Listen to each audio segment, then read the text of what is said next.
Welcome to this video on social engineering.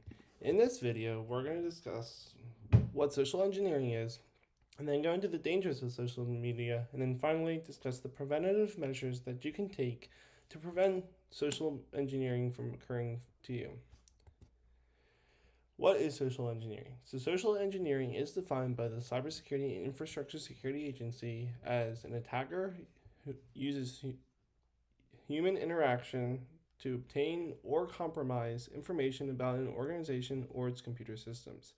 So, with this, an attacker would use the skills of trying to manipulate an individual through different tactics to try to trick them into providing information to the attacker. So whether it's like creating a sense of urgency, trying to create a relationship of trust there between the two and be like, hey, I am so and so from the IT department, trying to create that trust there between you and that person to get that information, or whether it's like, oh, like everyone else has done this earlier, we just need this information from you, trying to create like, oh, like everyone else is doing it, like the status quo there. So there's different tactics that can be used for this. And then when it comes down to social engineering, though, there's a few different types. There's phishing, smishing, and impersonation. These are just a few examples of common social engineering. As you can see, phishing we've talked about before, and then phishing and smishing are forms of phishing as well. One's done using SMS, and one's done over the phone. And so phishing is the one over the phone, and smishing is the one done via SMS. And then finally, impersonation. That's kind of where, as I talked about on the previous slide, with like someone being like, "Hey, I'm so and so from the IT department," that would be impersonation. That attacker is impersonating someone else to try to elicit that information from them, whatever that information may be.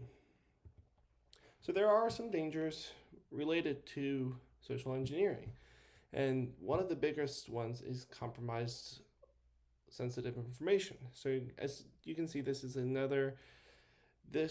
danger is among many of the topics that we have discussed in this course. And that is because one of the biggest goals of attackers is to try to get sensitive information of other people. So then they can use that information to steal identities, sell that identity, whatever it may be. So then another one, though, is exploitation of computer systems or networks. So they might try to elicit information, as you saw in the definition, of computer systems.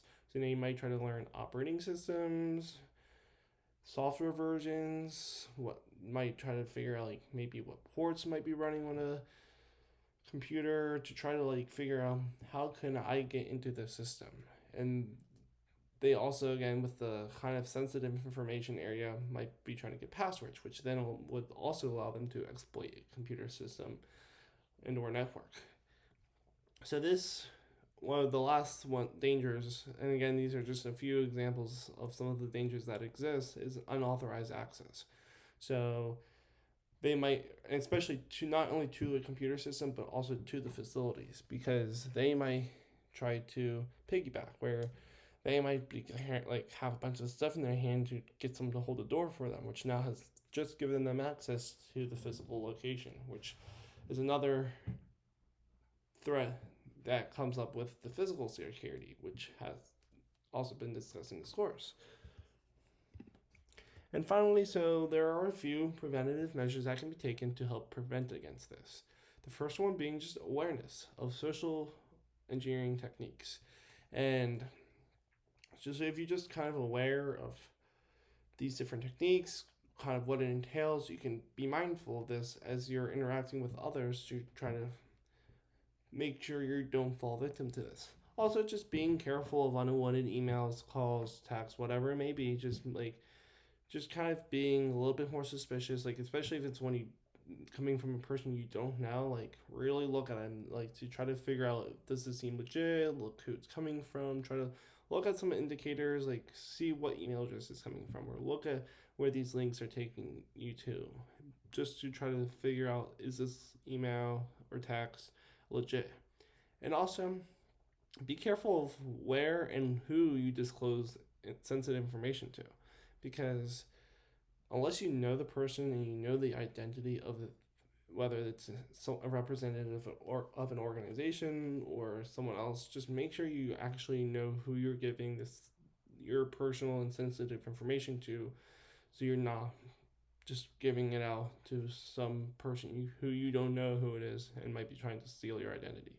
So this concludes this video on social engineering and the best practices with that. So again, just keep an eye out, be aware, and to try to keep everyone safe.